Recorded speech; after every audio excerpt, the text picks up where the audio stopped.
नमस्ते प्यारे विद्यार्थियों और अभिभावकों। हमारे YouTube channel Sejal JNV academy पर आप सभी का स्वागत है। हम बच्चों को जौहर नवोदय विद्यालय प्रवेश परीक्षा कक्षा 6वीं की तैयारी इसी चैनल पर कराते हैं। तो इस चैनल पर आपको परीक्षा से संबंधित बहुत से उपयोगी वीडियो मिलेगा, जिसको मैं डेली YouTube चैनल पर लेके आऊंगा। आज की इस वीडियो में मैं आपको कक्षा 6वीं की प्रवेश परीक्षा 2027 को लेकर मैं आपको इसका पूरा सिलेबस और एग्जाम पैटर्न बताने वाला हूं। आज की इस वीडियो में हम जानेंगे कि कितने सवाल जौहर नवोदय विद्यालय में पूछा जाता है और कितने नंबर का होता है ये प्रश्न, है ना। तो आइए जानते हैं हमारे इस जौहर नवोदय विद्यालय के बारे में थोड़ा सा जानकारी ले लेते हैं कि जौहर नवोदय विद्यालय जिसको जेएनवी कहा जाता है ना। तो इसके बारे में जानते हैं।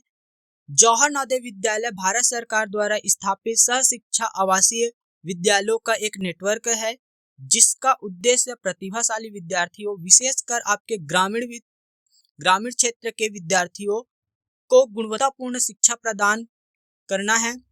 शिक्षा मंत्रालय द्वारा पूर्णतः वित्त पोषित जेएनवी कक्षा 6वीं से 12वीं तक निःशुल्क शिक्षा प्रदान करते हैं, जिसमें आवास, भोजन और पाठ्य पुस्तकें शामिल है। कक्षा 6वीं के लिए जेएनवी-एसटी एक प्रतियोगी प्रवेश परीक्षा है, जो कि मानसिक क्षमता, अंकगणित और भाषा पर केंद्रित है और कक्षा 5वीं के एनसीईआरटी पाठ्य पुस्तक पर आधारित होता है। तो ये था हमारा छोटा सा इंट्रो जौहर नवोदय विद्यालय के बारे में, है ना। तो सबसे पहले हम लोग एग्जाम पैटर्न के बारे में जान लेते हैं। एग्जाम में हम लोगों को किस प्रकार से देखने को मिलेगा। देखिए, चयन परीक्षा के अंतर्गत हमको 3 विषय मिलेगा और ये 3 विषय जो है वो विभिन्न भागों में बांटा गया है। आइए देखते हैं इसको क्या क्या है। पहला है आपका मानसिक योग्यता, जिसको इंग्लिश में बोला जाता है मेंटल एबिलिटी। ये आपका होता है 40 प्रश्न। इसमें हमको 40 प्रश्न देखने को मिलता है और ये 40 प्रश्न टोटल 50 नंबर का होता है, अर्थात एक प्रश्न पर हमको 1.25 नंबर मिलता है। अगला है हमारा अंकगणित, जिसको अरिथमेटिक बोला जाता है और इसके अंतर्गत हमको 20 प्रश्न देखने को मिलता है। ये भी आपका 25 नंबर का होता है। उसके बाद है भाषा परीक्षण, ये आपका 20 प्रश्न होता है और ये भी आपका 25 नंबर का होता है। उसके बाद देखते हैं ये जो प्रश्न है, इसमें टोटल 80 प्रश्न पूछा जाता है और ये पूरा प्रश्न जो है वो 100 नंबर का होता है। अब इसकी टाइमलाइन के बारे में बात करते हैं कि इसमें समय कितना लगता है। तो इस एग्जाम को दिलाने के लिए आपको 2 घंटे का समय दिया जाता है और इसमें नेगेटिव मार्किंग नहीं होता है। ये बहुत अच्छी बात है, जिससे कि बच्चे जो है वो किसी भी तरह से, है ना, सवाल को न छोड़ सके और उन सभी सवालों को बना सके। और वो सवाल उनसे छूटने वाला रहता है, बच्चे उसको भी क्या करते हैं, अपने हिसाब से बनाने का प्रयास करते हैं। ठीक है।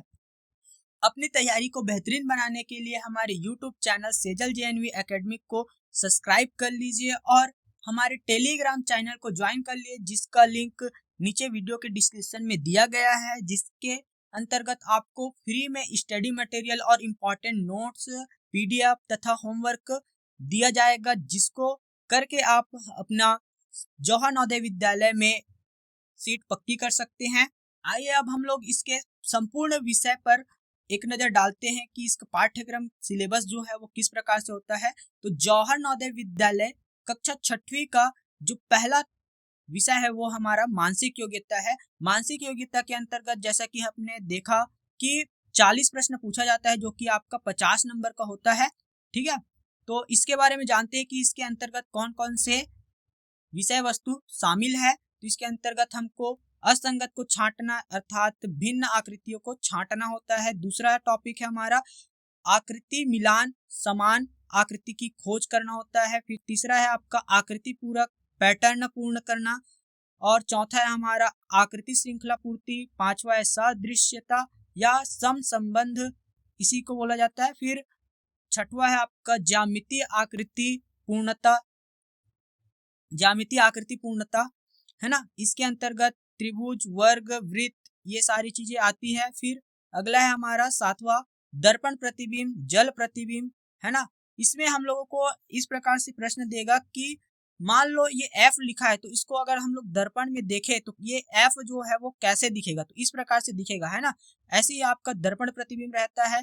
फिर अगला है हमारा 8वां छिद्रित पैटर्न। इसके अंतर्गत कागज को मोड़ना, खोलना और काटना ऐसा रहता है। तो इसमें हमको पंच होल पैटर्न, है ना, इसी को बोलते हैं पंच होल पैटर्न देखने को मिलता है। 9वां टॉपिक है हमारा आकृति निर्माण। इसमें क्या होगा, आपको कुछ आकृतियां जो है वो टूटी फूटी दे देगा और उसको जोड़कर आपको एक नया आकृति, पूर्ण आकृति बनाना होता है। उसके बाद है आपका सन्निहित आकृति या फिर छुपी हुई आकृति। इसके अंतर्गत आपको कोई आकृति दे देगा और 4 ऑप्शन देगा, उसमें आपको वह आकृति ढूंढना होगा जो उस आकृति में छुपा होगा, है ना। प्रश्न आकृति में दिया रहेगा, उसी को आपको उत्तर आकृतियों में छुपी हुई आकृति को ढूंढना होगा, ठीक है। तो ये था हमारा छोटा सा मानसिक योग्यता का पूरा सिलेबस, है ना। इस सिलेबस की सारी टॉपिक मैं आपको अंत में प्रश्नों के माध्यम से समझाने का प्रयास करूंगा, तो वीडियो को अंत तक जरूर से देखिए और वीडियो में बने रहिए। तो आइए अब हम लोग अंक गणित के विषय में के बारे में जान लेते हैं, अंक गणित के विषय के बारे में, है ना। इसके अंतर्गत हम लोग को 12 ही टॉपिक पढ़ना है। देखिए आपके बुक में 20 से 21 टॉपिक अर्थात 21 अध्याय दे दिया रहता है, जो कि सिलेबस से बाहर रहता है ना। तो हमको सिर्फ सिलेबस के अंदर का पढ़ना है, क्योंकि उसके बाहर का तो हमको पूछेगा ही नहीं, है ना। तो बुक में भी आप इन्हीं टॉपिक को पढ़िएगा, जिससे आपकी टाइम का भी बचत हो और उस टाइम में आप इन सारी टॉपिकों का आप बेहतरीन तरीके से तैयारी कर सके। तो आइए जानते हैं, ये हमारा पहला टॉपिक है, इसका अंक गणित का पहला टॉपिक है संख्या और संख्या प्रणाली, है ना। संख्या और संख्यात्मक प्रणाली, इसको हम लोग संख्या पद्धति भी बोलते हैं। क्या बोलते हैं? संख्या पद्धति, इसी को हम लोग संख्या पद्धति बोलते हैं। और अगला टॉपिक है हमारे इसका पूर्ण संख्याओं पर 4 मूलभूत संचालन, अर्थात 4 मूलभूत संक्रियाएं बोला है ना। तो इस 4 मूलभूत संक्रियाएं क्या होता है गणित में? जोड़ना, घटाना, गुणा और हमारा भाग होता है ना। ये चारों संक्रियाएं मिलकर हमारे गणित के सवाल को हल करते हैं, है ना। इन्हीं चारों संक्रियाओं के आधार पर ये हमारा गणित बना हुआ है, टिका हुआ है। अगला है हमारा गुणक और गुणनखंड और उनके गुण। फिर अगला है दशमलव और मूलभूत संचालन। फिर अगला है हमारा भिन्न और दशमलव का निरूपण। फिर है मापन, जिसके अंतर्गत हमको लंबाई, द्रव्यमान, क्षमता, समय और धन के बारे में जानने को मिलेगा। फिर अगला है इसी के अंतर्गत हमारा 7वां टॉपिक हो जाएगा संख्यात्मक व्यंजकों का सरलीकरण, अर्थात सिंप्लीफिकेशन के अंतर्गत हमको सवाल देखने को मिलेगा। फिर अगला है भिन्न संख्याएं, जिसमें हमको समान भिन्नों का जोड़ और घटाव देखने को मिलेगा। अगला है लाभ और हानि, है ना। तो इसके अंतर्गत ध्यान देने वाली बात यह है कि लाभ और हानि के अंतर्गत हमको प्रतिशत बिना गणना के करना है ना। अर्थात हमें लाभ हानि का जो सवाल है वो सरल से सरल बनाना है, ना कि प्रतिशत गणना के साथ, है ना। हमको बिना प्रतिशत गणना का ये सवाल हमको हल करना होगा। उसके बाद अगला है वर्ग, आयत, त्रिभुज का परिमाप और क्षेत्रफल। हमें 10वां टॉपिक के अंतर्गत हमको वर्ग, आयत, त्रिभुज का परिमाप तथा उसका क्षेत्रफल पढ़ने को मिलेगा। फिर अगला है 11वां टॉपिक है हमारा कोणों के प्रकार और साधारण अनुप्रयोग। तो हम लोग 11वां अध्याय के अंतर्गत हम लोग देखेंगे कोणों के प्रकार और उसके साधारण अनुप्रयोग। फिर अगला है आंकड़ों का विश्लेषण, दंड आरेख और रेखा चार्ट, ठीक है। तो इस प्रकार से हमारा गणित का पूरा 12 टॉपिक है ना। और इसी के अंतर्गत हमको एग्जाम में देखने को मिलेगा सवाल, और इससे हमको ज्यादा नहीं पढ़ना है ना, क्योंकि सिलेबस ही इतना है। तो इसी के अंतर्गत ही हमको तैयारी करना है ना, इससे ज्यादा नहीं पढ़ना, क्योंकि वो हमारे एग्जाम में आएगा ही नहीं, तो हम लोग उसको पढ़ के क्या करें, है ना। आइए अब हम लोग देखते हैं हमारा अगला विषय है भाषा परीक्षण। इसके अंतर्गत जो इंग्लिश मीडियम वाले हैं उनके लिए इंग्लिश लैंग्वेज रहता है, और जो हिंदी भाषा वाले हैं उनके लिए हिंदी भाषा रहता है ना। तो इसके अंतर्गत हमको चाहे हिंदी मीडियम वाले हो चाहे इंग्लिश मीडियम वाले हो, उनको ये सारी टॉपिक पढ़ना ही होगा। जो पहला है आपका गद्यांश या अपठित गद्यांश, इसी को अनुच्छेद बोला जाता है और इसी को पैसेज बोला जाता है, ठीक है। तो इंग्लिश वाले के लिए पैसेज होता है ना। तो इस पैसेज के अंतर्गत हमको प्रत्येक पैसेज में 5 प्रश्न दिया जाएगा। जो 2-3 प्रश्न रहेगा वो आपका पैसेज से रहेगा, और कुछ है ना, कुछ प्रश्न जो रहेगा वो आपके ग्रामर के अंतर्गत रहेगा। तो कौन कौन सा ग्रामर रहेगा आपका? संज्ञा हो, सर्वनाम या विशेषण, क्रिया या आपका विलोम शब्द, पर्यायवाची शब्द, है ना, इन सभी के अंतर्गत आपको देखने को मिलेगा, ठीक है। तो देखिए संज्ञा क्या होती है? संज्ञा को नाउन बोला जाता है, संज्ञा को ही नाउन कहते हैं, है ना। नाउन देखने को मिलेगा, प्रोनाउन देखने को मिलेगा, एडजेक्टिव देखने को मिलेगा, और आपका वर्ब रहेगा, और इसमें एंटोनिम और साइनोनिम, ये तीनों टॉपिक, है ना, 3 से 4 टॉपिक आपको देखने को मिलेगा जो कि आपके ग्रामर के अंतर्गत रहता है। एंटोनिम, साइनोनिम, है ना, ये आपका रहेगा। आइए हम लोग मानसिक योग्यता के पहले प्रकार असंगत को छांटना अर्थात भिन्न को छांटना वाला प्रश्न देखते हैं। इसमें हमें पहला प्रश्न दिया है 1 से 4 तक, है ना। प्रत्येक प्रश्न पर 4 आकृतियां ए, बी, सी और डी दाईं ओर दर्शाई गई है ना। और इन पर 4 आकृतियों में से 3 आकृति जो है वो किसी विधि से एक समान है, जबकि अन्य आकृति से भिन्न है। एक जो है वो अन्य 3 आकृतियों से भिन्न रहेगा, और 3 आकृति आपस में समा रहे। तो हमें भिन्न आकृति का चयन करना है, ठीक है। ये पहला प्रकार है। और चलिए हम लोग पहला प्रश्न देखते हैं। इसमें देखिए ये जो आकृति है इसमें सभी में तीर का चिन्ह है ना, इसमें भी है, इसमें भी है, और ये अंदर की ओर रखा हुआ है, ठीक। लेकिन इनमें सभी में देखने वाली बात यह है कि ये जो हमको बिंदु दिख रहा है ना, बिंदी, ये जो है वो तीनों में है जो काले रंग में है, लेकिन ये चौथा आकृति जो दिख रहा है ऑप्शन नंबर डी, इसमें जो बिंदी दिख रहा है वो हमें व्हाइट कलर में दिख रहा है ना। तो इसलिए सबसे अलग कौन सा आकृति हो जाएगा हमारा? Option number D. तो हमारा ऑप्शन नंबर डी ही क्या है? सही आंसर होगा, क्योंकि हमें सबसे भिन्न आकृति, सबसे अलग आकृति चुनने को बोला है। अब अगला आकृति देखिए, इसमें क्या करना है हमें? सबसे पहले हमको इनकी भुजाओं की संख्या को, और जो ये लाइनें दिख रही है ना, इनका हमको गणना करना है, गिनना है ना। तो सबसे पहले हम लोग काउंट करते हैं 1 2 3। तो इसमें कितना भुजा है? 3 भुजा। और इसमें तीरों की संख्या 1 2, तो इनमें तीरों की संख्या 2 है। तो जितनी भुजा है उससे एक कम इसमें क्या है? तीर का चिन्ह है ना। चलिए इसको गिनते। अगला आकृति ऑप्शन बी में 1 2 3 4, इसमें 4 भुजाएं हैं, और तीरों की संख्या 1 2 3 4, इसमें 4 भुजा है और 4 तीर की संख्याएं हैं। इसमें गिनते हैं 1 2 3 4, इसमें 4 भुजा है। अब तीरों की संख्या गिनो, 1 2 3, तीरों की संख्या 3 है।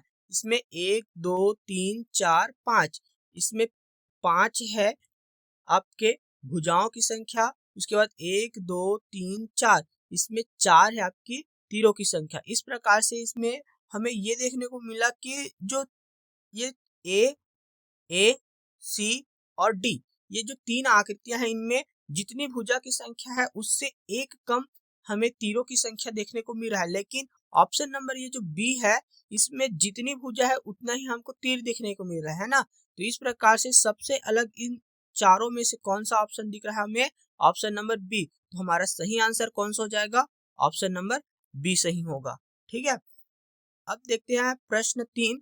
इसमें क्या है? देखिए ये जो आकृति है ये वाली, है ना, इसके अंदर एक और आकृति बना है, और ये आकृतियां एक दूसरे से चिपके हुए नहीं है ना, इनमें कुछ दूरियां हैं, ठीक है। वैसे ही ये अगला आकृति देखिए, इसमें एक गोला है और गोले के अंदर में एक और गोला है ना। तो ये भी क्या है? एक दूसरे से लगे हुए नहीं है, अलग है, ठीक। और ये भी देखिए इसमें भी क्या है? एक दूसरे के बीच में अंतर है, थोड़ा सा गैप छूटा हुआ है ना यहाँ।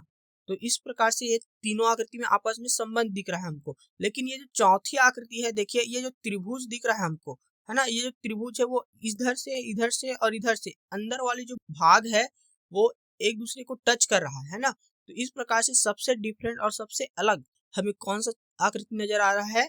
Option number D. तो हमारा सही आंसर कौन सा हो जाएगा? ऑप्शन नंबर डी हमारा सही आंसर होगा, ठीक है। आइए अब देखते हैं अगला प्रश्न है। इसमें है कि सभी में स्पेलिंग दिया हुआ है। चलिए देखते हैं, इसमें भी आर है, इसमें भी आर है, इसमें भी आर है। हालांकि स्पेलिंग को हमको आगे पीछे अरेंज करके दे दिया है, लेकिन सभी में समान स्पेलिंग होना चाहिए, है ना। तो देखिए 1 2 3 इनमें आर जो है वो समान है, ए में भी, बी में, सी में और डी में, सभी में आर है। उसके बाद एम को गिनो, एम इसमें भी है, एम इसमें भी है, एम इसमें भी है और एम इसमें भी है। अब ओ को गिनते आते हैं, इसमें है ओ, इसमें है ओ, इसमें है ओ, है ना। मतलब बी और सी और डी इनमें हमें क्या देखने को मिल रहा है, स्पेलिंग समान है।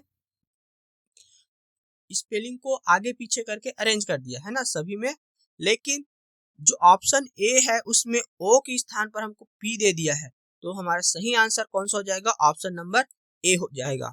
ठीक है, आइए अगला प्रकार देखते हैं। इसमें हमें बोला गया है कि प्रश्न 5 से 8 में बाईं ओर समस्या आकृति दी गई है तथा दाईं ओर ए बी सी डी से चिन्हित 4 उत्तर आकृतियां दर्शाई गई है। उत्तर आकृतियों से आकृति के समरूप आकृति को चुने तथा अपने उत्तर को दर्शाने के लिए OMR उत्तर पुस्तिका पत्र पर, है ना, पत्रिका पर आपको प्रश्न के संगत संख्या की सामने वाले वृत्त को काले करने हैं। ठीक है, तो ये तो अपना प्रश्न था कि इसमें हमको समान आकृति, समरूप आकृति हमको चुनना है ना।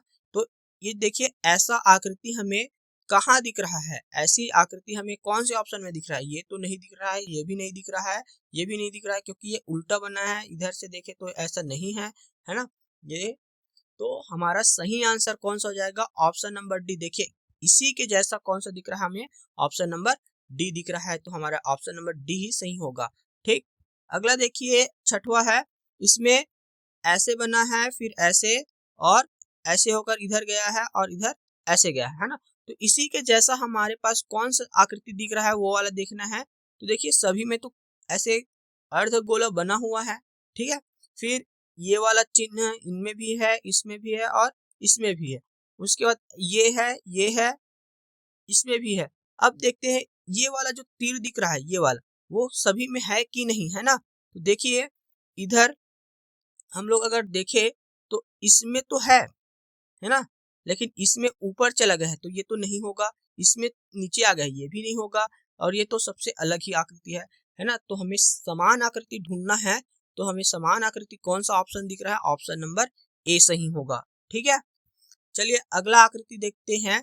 इसमें ये जो 3 त्रिभुज दिया है उनमें से एक त्रिभुज जो है वो काला कलर का है, और ऐसी आकृति हमको ऑप्शन नंबर सी में देखने को मिल रहा है। किसमें देखने को मिल रहा है, ऑप्शन नंबर सी। तो हमारा समरूप आकृति कौन सा हो जाएगा, ऑप्शन नंबर सी सही होगा।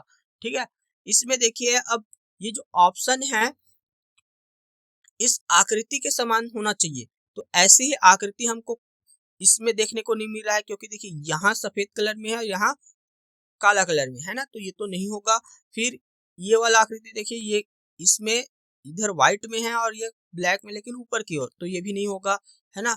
हमारा सही ऑप्शन दिख रहा है हमारे ऑप्शन नंबर सी की तरफ, तो हमारा सी ही क्या हो जाएगा, सही आंसर हो जाएगा। ऑप्शन नंबर सी हमारा सही आंसर हो जाएगा, क्योंकि इसमें एक ही जैसा, इसी के जैसा कौन सा आकृति दिख रहा है हमें, ऑप्शन नंबर सी दिख रहा है। ठीक है, आइए अब अगला प्रश्न देखते हैं। अगला प्रश्न में बोला है कि प्रश्न 9 से 12 की ओर समस्या आकृति बाईं ओर दर्शाया गया है, जिसका एक भाग लुप्त है, और दाईं ओर ए बी सी और डी करके 4 चिन्हित उत्तर आकृतियां दर्शाई गई है। उन उत्तर आकृतियों में से उस आकृति को चुनना है जो बिना दिशा परिवर्तन के आपकी समस्या आकृति के पैटर्नों को क्या कर दे, पूरा कर दे। उस लुप्त भाग को हम लोग यहाँ ऐसे फिट करेंगे, ला कर रखेंगे, तो वो इस उत्तर आकृति जो है, ये उत्तर आकृति इस प्रश्न आकृति को क्या कर दे, पूरा कर दे, पूरा बना दे, है ना।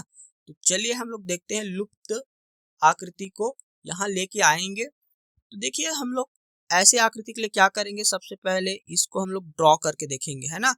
पेन पेंसिल ऐसे लेना है आपको, पेंसिल, और ऐसे प्रश्न आए तब क्या करना है आपको, यहाँ से ऐसे ड्रॉ करके देखना है। ठीक, यहाँ से ऐसे बना कर देखो, फिर ऐसे आएगा, फिर यहाँ से ऐसे। तो इस प्रकार से हमें थोड़ा सा देखने को मिलेगा कि ये वाला ऑप्शन जो है वो ज्यादा बेस्ट लग रहा है ना इसके अकॉर्डिंग। तो हमारा सही आंसर कौन सा हो जाएगा, ऑप्शन नंबर ए हो जाएगा। ठीक है, लुप्त भाग को हम लोग फिट करके देखते हैं। यहाँ देखिए इसमें क्या है, अगला प्रश्न है इसमें, यहाँ से हम लोग ऐसे गोला बनाकर देखेंगे, इधर से ऐसे, और हम लोग ऐसे त्रिभुज लेके आएंगे। ठीक है, इसको हम लोग कलर करके देखते हैं और इधर एक और चीज बना देंगे इधर, तो ये हमारे पास ऐसे दिखेगा।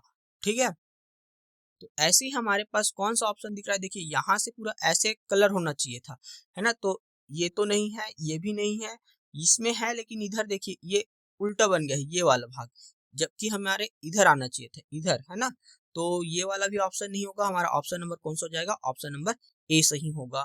ठीक है, अब 11वां प्रश्न देखिए, 11वां प्रश्न में हम लोग क्या कर सकते हैं, इसमें हम लोग ऐसे आकृति को बना देंगे यहाँ से, और इस वाले भाग को पूरा काला कर दो, और इस वाले भाग में ऐसे लाइन डाल दो, और यहाँ गुणे का चिन्ह लगा दो। तो इस प्रकार से हमारा सही ऑप्शन देखो इस प्रकार से कौन सा दिख रहा है, ऑप्शन नंबर डी। तो हमारा ऑप्शन नंबर डी सही है।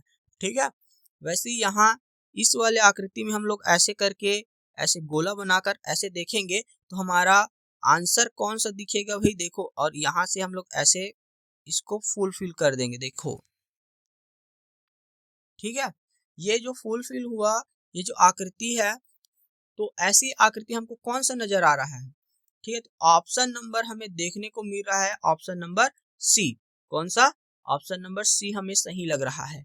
ठीक है, उसके बाद अगला प्रकार है हमारा चौथा प्रकार, इसमें क्या बोला है, हमको श्रेणी क्रम को पूर्ण करने को बोला है आकृति में। समस्या आकृति श्रेणी क्रम श्रृंखला में है, तो हमको श्रेणी क्रम को क्या करना है, पूर्ण करना है। जो प्रश्न चिन्ह दिख रहा है उसके स्थान पर हमको कौन सी आकृति आएगा वो बताना है।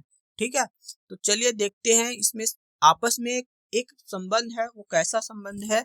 देखिए, ये जो हमें तीर का निशान दिख रहा है वो इधर खिसक गया, और ये जो गोला वाला था वो यहाँ आ गया, और ये जो ऊपर में जो तीर वाला निशान है वो नीचे आ गया, और आपका ये जो आकृति है ये वाला, है ना, ये वाला भाग वो आपका वही का वही है। ठीक है, तो इस प्रकार से क्या हो रहा है, एक दूसरे से चेंज हो रहा है। ये वाला भाग ऊपर आ गया, देखो ये वाला ऊपर चला गया तो यहाँ ऐसे बन गया, फिर ये वाला इधर आ गया तो यहाँ ऐसे बन गया, फिर ये वाला यहाँ से यहाँ आ गया तो ये इधर ऐसे बन गया, है ना।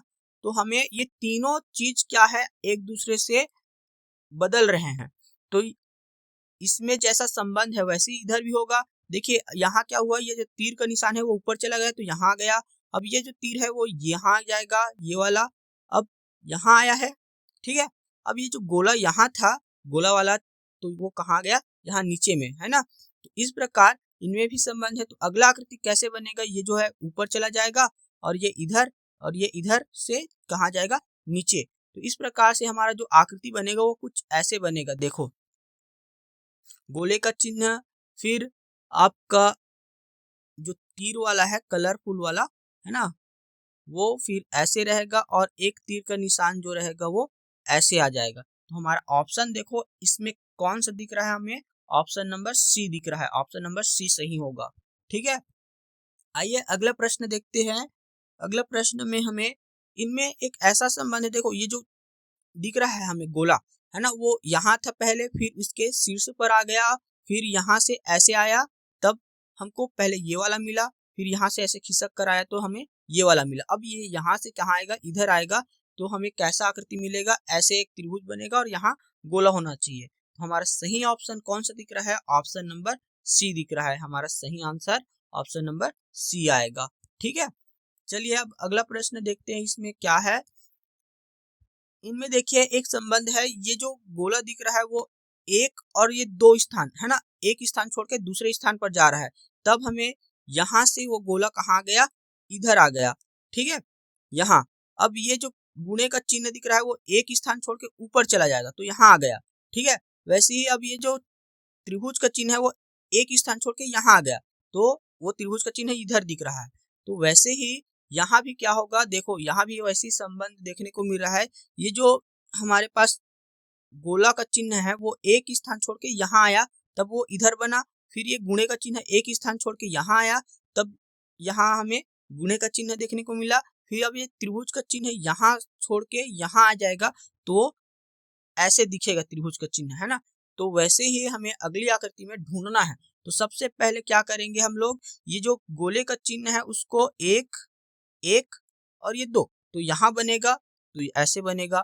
फिर ये जो गुणे का चिन्ह है वो एक और ये दो, तो दूसरा स्थान छोड़कर यहाँ बनेगा, ठीक है। उसके बाद ये जो गोले का चिन्ह हो गया वो बन गया। आप त्रिभुज का देखते हैं एक और ये दो, तो त्रिभुज का चिन्ह यहाँ बनेगा। तो ऐसे बनेगा हमारा आकृति, ऐसे गोले के आकार में, ठीक है। इसको मैं और अच्छे से दर्शा देता हूँ। ऐसे बनेगा हमारा त्रिभुज का चिन्ह और इधर ये वाला आकृति। तो हमारा ऐसी आकृति कौन सा दिख रहा है हमें, ऑप्शन नंबर है बी।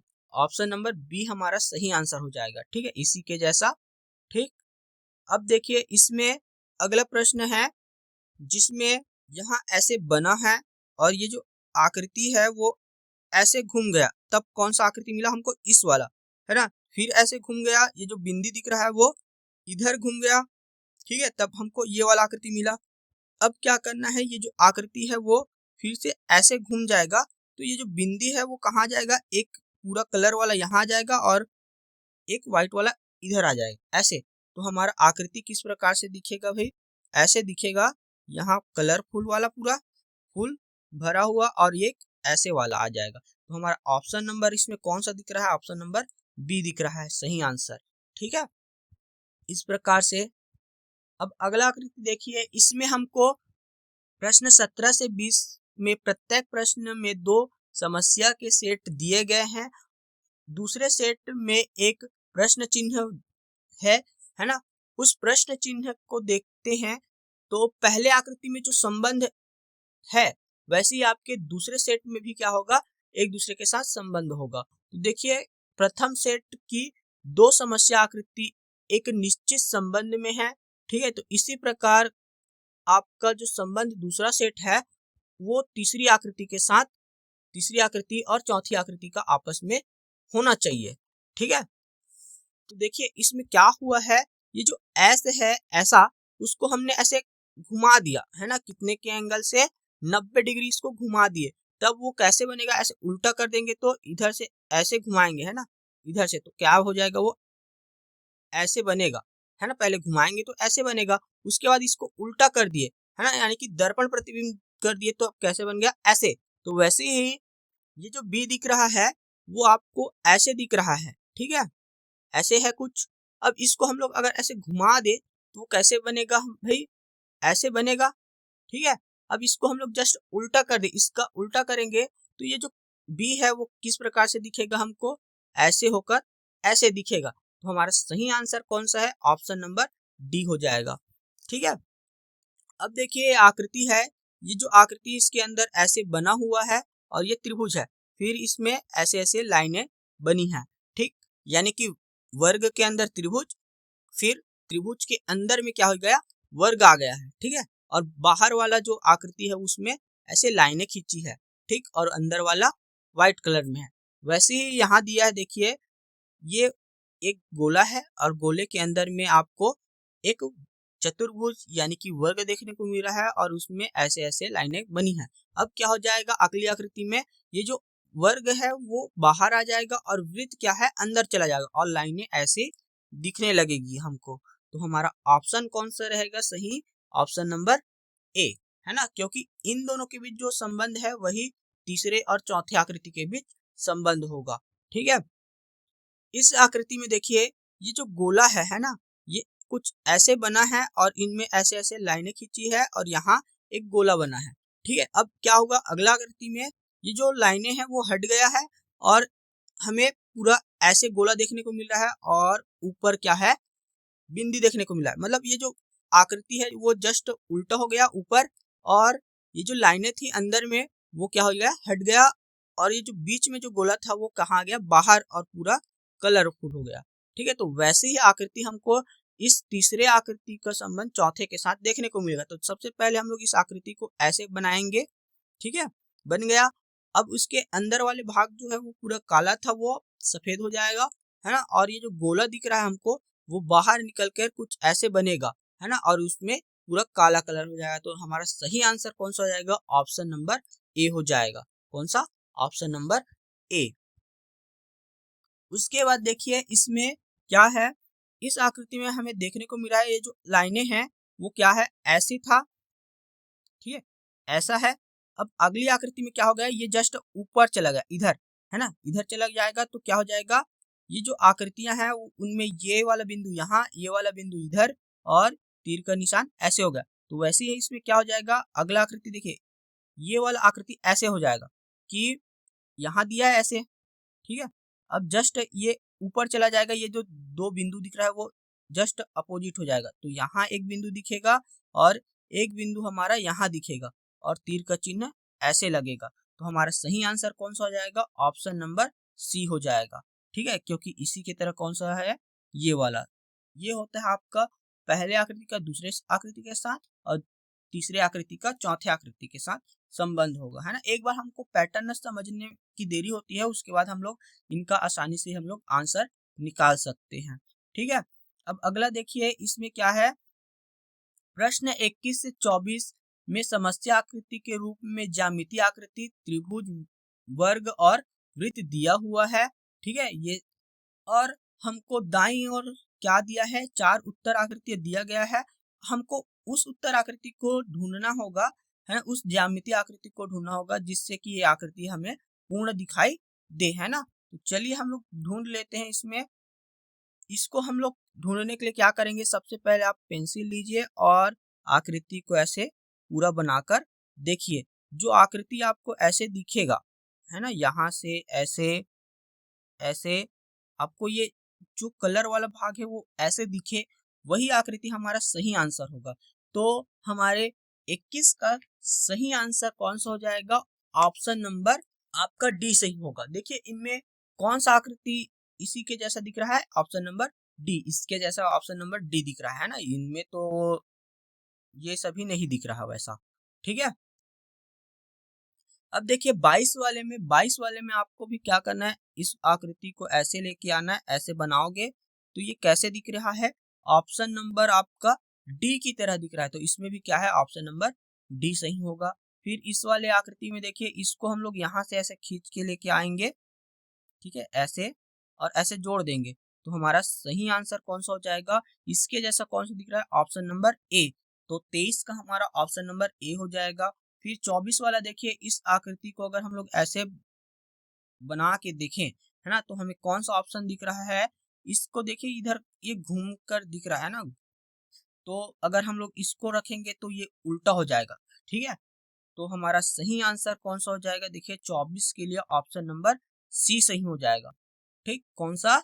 ऑप्शन नंबर सी सही हो जाएगा, ठीक है। ये वाला आकृति हमको नहीं लेना है।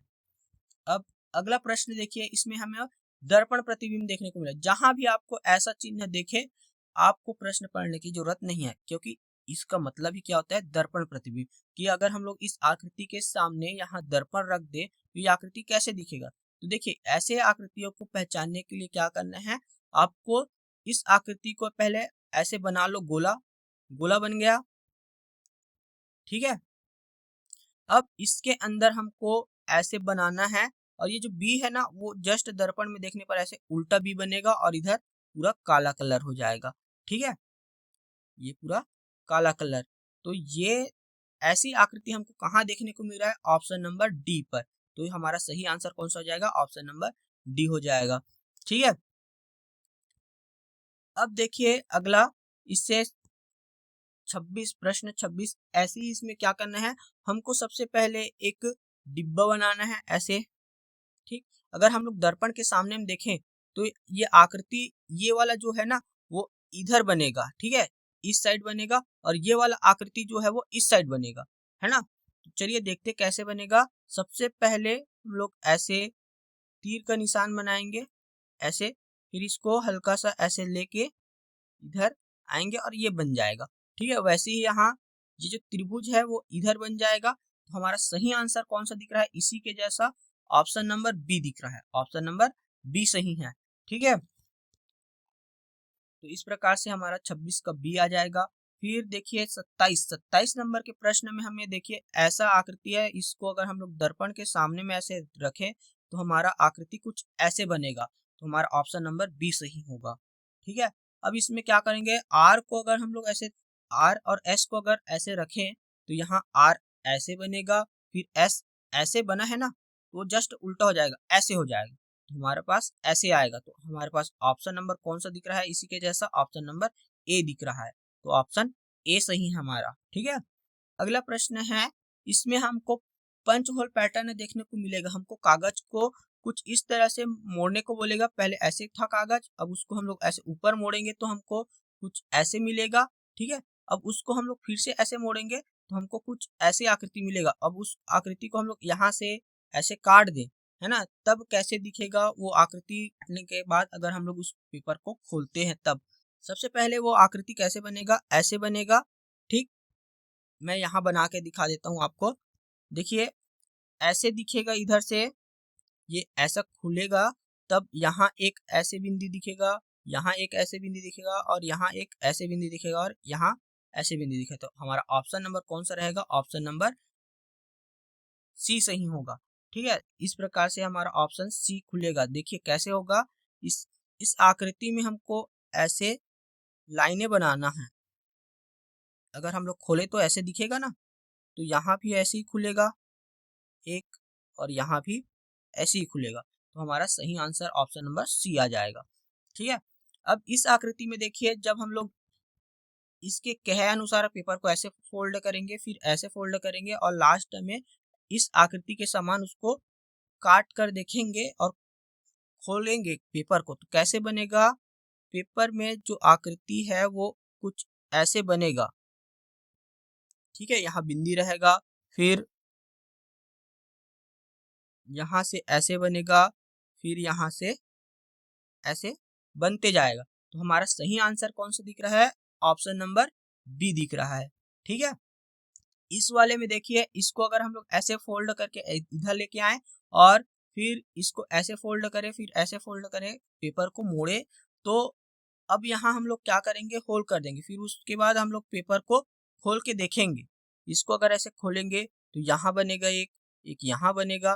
ठीक है, वैसे ही एक यहाँ बनेगा, फिर एक यहाँ, फिर एक यहाँ, फिर एक यहाँ, ऐसे। तो इस प्रकार से हमारे पास ऑप्शन नंबर ए की तरह ही हमको क्या मिलेगा, आकृति देखने को मिलेगा।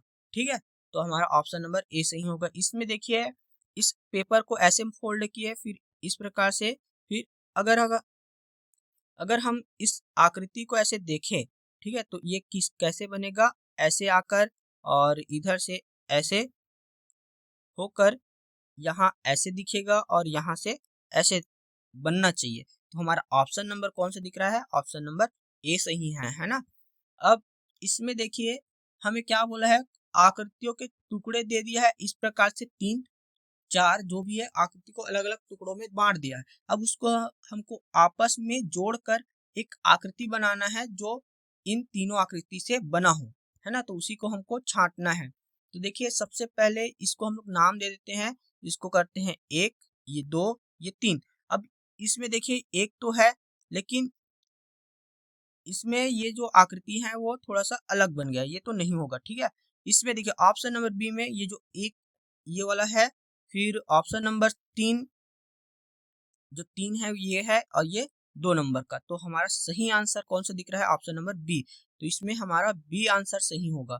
ठीक है, इस वाले आकृति में देखिए, ऐसा आकृति हमको कहाँ देखने को मिल रहा है, ऐसे वाले 1 2 3 और ये 4 चीज होना चाहिए। इसमें तो एक ही है, इसमें भी एक ही है, इसमें 4 है, लेकिन ऐसा आकृति हमें नहीं देखने को मिला है इसमें, है ना। तो हमारा ऑप्शन नंबर सी सही होगा, क्योंकि यहाँ ऐसी आकृति ये वाला है, फिर ये वाला, फिर यहाँ ये, और ये देखिए 1 2 3 और ये 4। तो चारों आकृति क्या है यहाँ हमें देखने को मिल रहा है। तो हमारा सही आंसर कौन सा हो जाएगा, ऑप्शन नंबर सी देखने को मिल रहा है।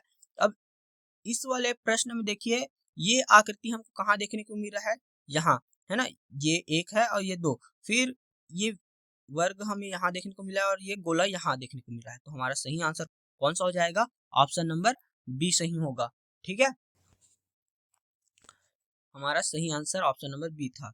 इसमें देखिए इसका सही आंसर हमें देखने को मिलेगा, ऐसी आकृति और ऐसे हमें देखने को कहाँ मिल रहा है, इसको मान लो 1 2 3 और ये 4, तो यहाँ 1 और ये वाला 2, ये हो जाएगा 3 और ये 4। तो ऐसे ही हमें देखने को मिल रहा है, ये चारों आकृति हमें कहाँ देखने को मिला है, ऑप्शन नंबर बी में। तो हमारा सही आंसर कौन सा हो जाएगा, ऑप्शन नंबर बी सही होगा। ठीक है, इस प्रकार अब देखिए हमारा 10वां भाग 10वां प्रकार, इसमें क्या है, हमको छुपी हुई आकृति ढूंढना है। ये जो आकृति हमें प्रश्न आकृति दिख रहा है ऐसे, है ना, ये आकृति इन चारों ऑप्शन में से किसी एक में छुपा हुआ है, उसको हमको ढूंढ के बताना है। तो देखिए हम मेरे ख्याल से इसमें ऑप्शन नंबर बी जो है वहां यहाँ बना है, ये जो एल का निशान है वो यहाँ से ऐसे बना है और ये ऊपर ऐसे गया है ना। तो हमारा सही आंसर कौन सा हो जाएगा, ऑप्शन नंबर बी सही हो जाएगा। अब इस आकृति में देखिए, ऐसे प्रश्न में यहाँ से ऐसे हमको बनाना है। सबसे पहले ऐसे हमें आकृति देखने को मिल रहा है, फिर यहाँ से ऐसे जाएंगे तो ये देखो, ये आकृति जो है इसी आकृति का छुपा हुआ भाग है। ठीक, तो हमारा सही आंसर कौन सा हो जाएगा, ऑप्शन नंबर डी सही होगा। फिर इसमें देखिए, ये जो आर बना हुआ है वो आर हमको यहाँ देखने को मिल रहा है ऐसे, और इधर से ये चिन्ह जो है वो ऐसे गया है ना, ऐसे ऊपर गया है। तो हमारा ऑप्शन नंबर डी सही है। अब देखिए इसमें ये जो आकृति है वो कहीं छुपा हुआ है, तो मुझे ये जो आकृति है वो कहाँ छुपा हुआ दिख रहा है भाई, यहाँ इसी लाइन में देखो, ये आकृति है ना। तो हमारा ऑप्शन नंबर कौन सा हो जाएगा, ऑप्शन नंबर ए।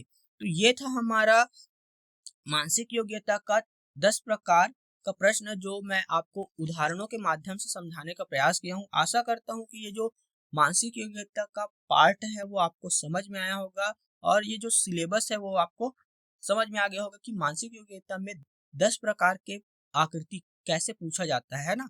और आपको 40 प्रश्न पूछेगा, और ये 40 प्रश्न जो है वो आपका 50-50 नंबर का रहता है। कितने नंबर का रहता है, 40 प्रश्न 50 नंबर का रहता है, और एक प्रश्न हमेशा आपको 1.25 नंबर का ही मिलेगा। ठीक है, अगर एक प्रश्न सही होता है तो आपको 1.25 नंबर मिलता है।